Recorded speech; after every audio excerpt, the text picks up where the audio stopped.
Are though getting into the last couple sections. So just to go over my plans for the end of this year.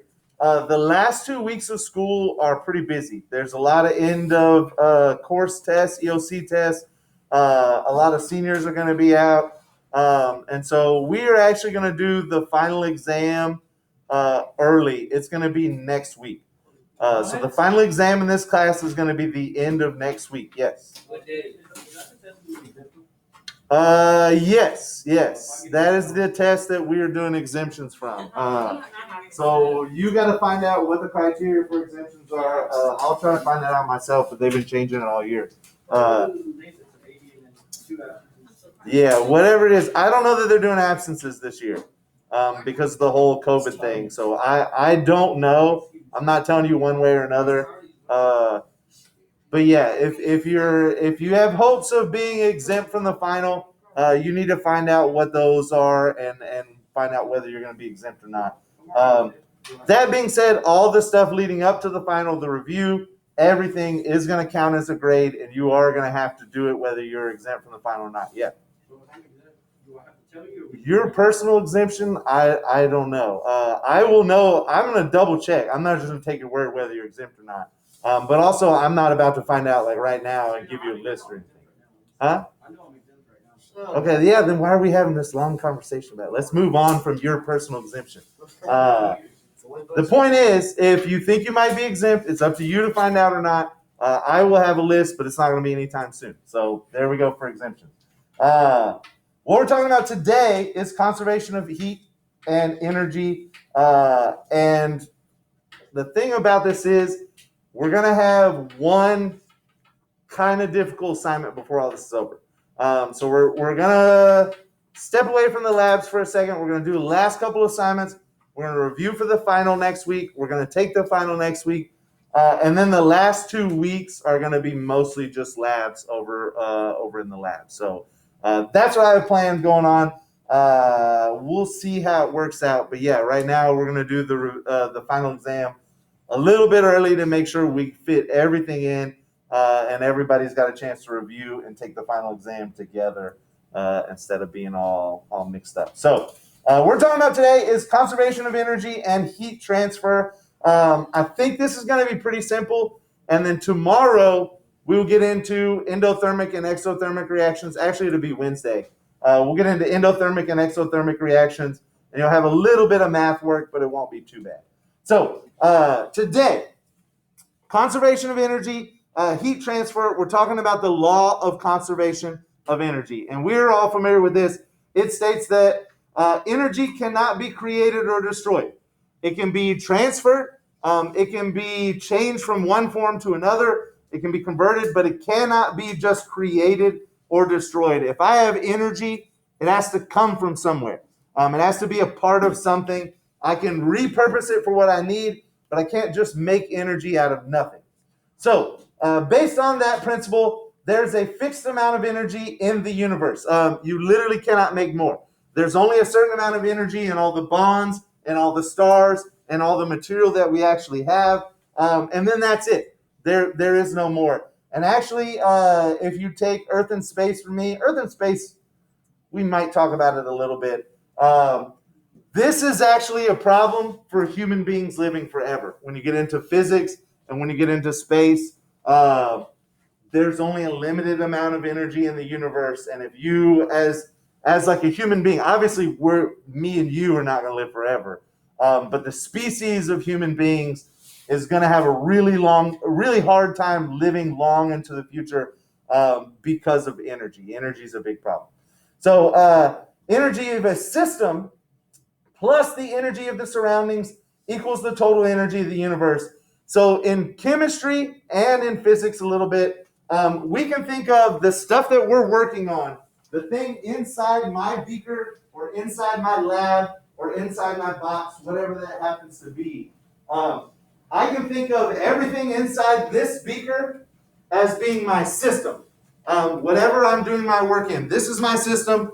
And everything outside of the beaker is the surroundings. And that can include just like the air a couple feet around my beaker. It can include everything in this room. it could include everything in this building, or if I want to stretch it out really far, it can include everything in the world. They do the universe. So basically, there are just two things. There is the beaker you're working on, and then literally everything else outside of that beaker. That is the difference between your system and your surroundings.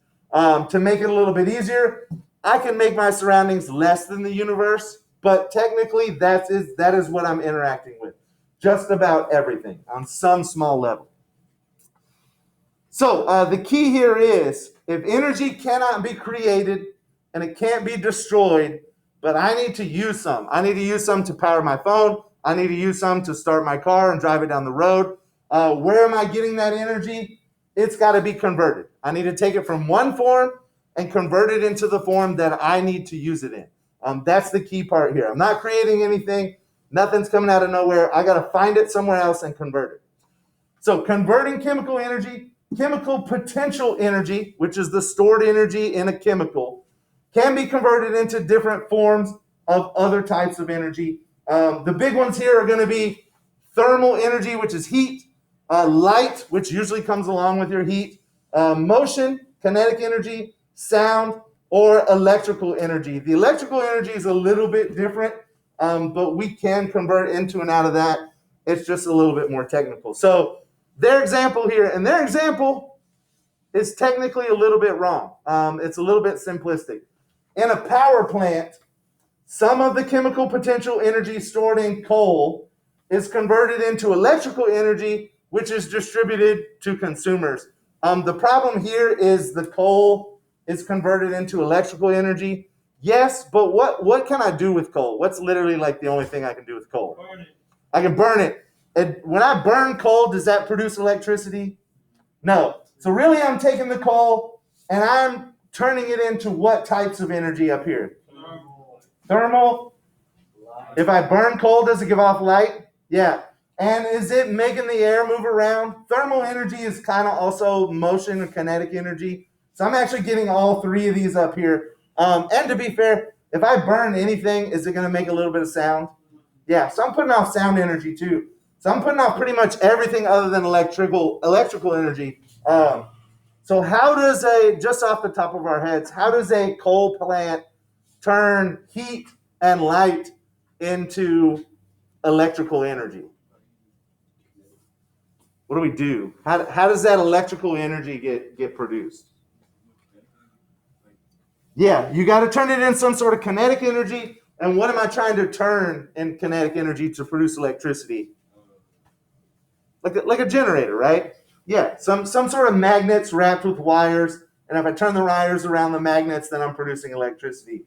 So in most like energy power plants, what we end up doing, we take that heat and water, or that heat and light, and we boil water with it.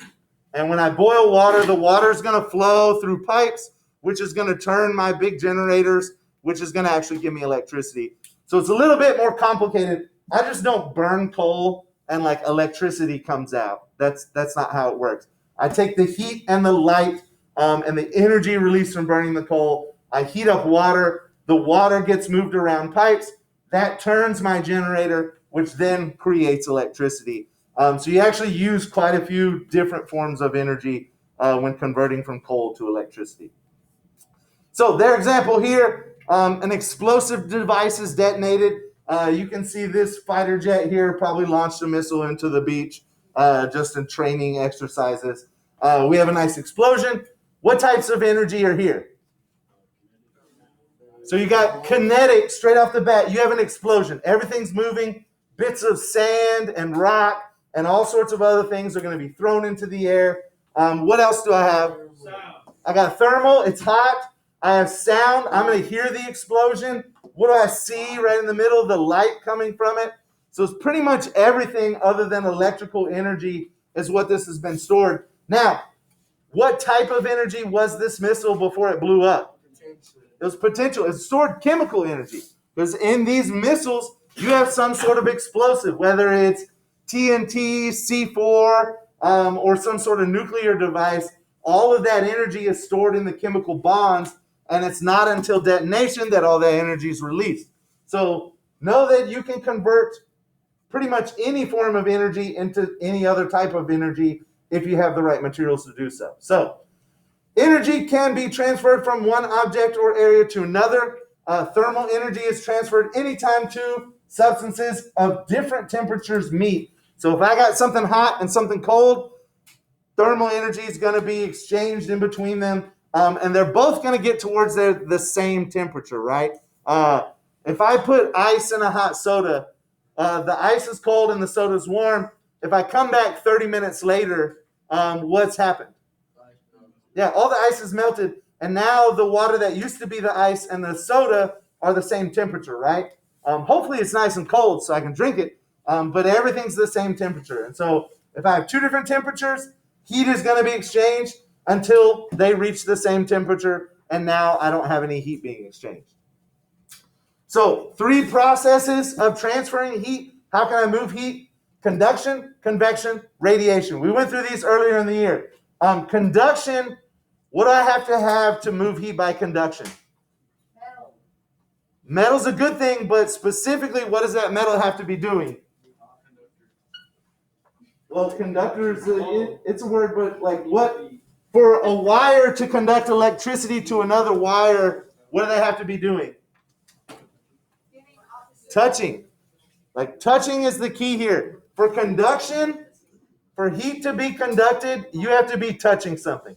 Metals conduct heat well, but I'm not going to feel that unless I actually touch the metal, which is why when we have like a hot pan that's coming out of the oven, what do I put in between me and the pan to keep myself from getting burnt? Oven mitt. An oven mitt, because an oven mitt, cotton does not conduct heat very well. And so conduction is all about touch. Convection is all about what? Air. I have circulation. It can happen in liquids too, so it's not just air. But I have circulation. Hot stuff rising, cold stuff sinking. That's convection. So some sort of physical movement. And then radiation is what? Light. Or other types of radiation, like a microwave. You put your food in the microwave. You don't see anything actually going into your food to heat it up. It's the radiation that's actually doing it. So yeah, conduction is touching. Convection is movement.